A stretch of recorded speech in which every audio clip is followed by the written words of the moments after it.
Hello mga friends. Nandito na kami ngayon sa second island. Yung island hopping namin. Ang Capones Island, Ma'am Shi. Wow, ganun pa rin. Ano yung kanina?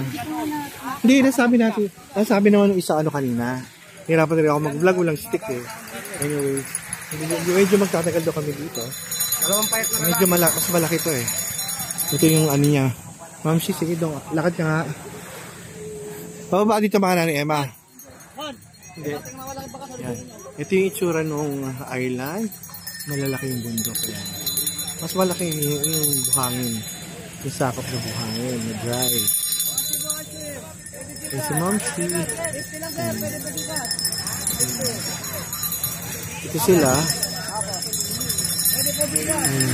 Doon nga sa bandara may nakita akong sumatulong maraming school of fish. Sila. Hindi maganda ako. Medyo madilim kasi against the sun. Marami din natin dito. May masisipakan yung mga bato dito mga friends. Nalakad ako doon. Lakad tayo mga friends. Ang hirap kasi napipindot ko. Kamukha yung kanina binablog ko. Napindot ko. Pero at least may point kasi kaya hindi maganda yung ending.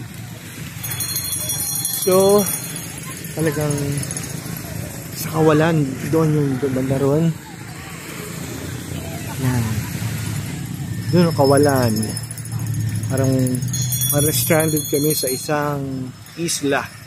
Yung bundok yung bundok. Hindi na. Okay, baka mawala pa. Nawala na naman. Nag-automatic nawawala siya. Ayun pala, hindi. Sorry. Kasi ito yung bagong mga friends eh. So, yan, ito mga mamsi. Punta kami dito sa mas maraming puno dito mga friends. Capones Island.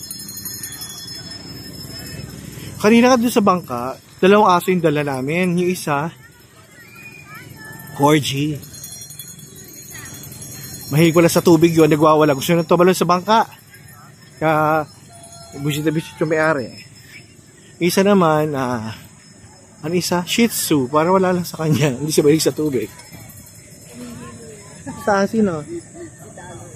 Saan? Ang yung mahilig sa tubig, si Dollar. Excited. Dollar!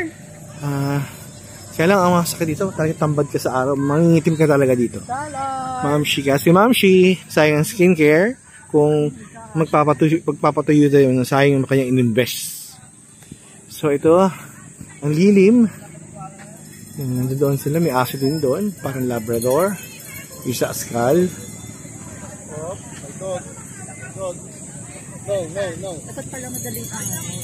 Dapat sikat ng araw nandito na. Wala naman, depende sa nagbabanga. Kakatakot naman kung madaling araw. Sarap sana makarating yung pinakataas pero malabo. Taas siya masyado. Ito Labrador. Yun. Maraming naglililim doon. Kala ko maliligo ko dito. Sobrang init. Kasi anong oras na ba ngayon? Siguro mga ano na kayo mga friends. Mga 10, 10:30 yan. Umpisa ng sakit sa balat ng araw.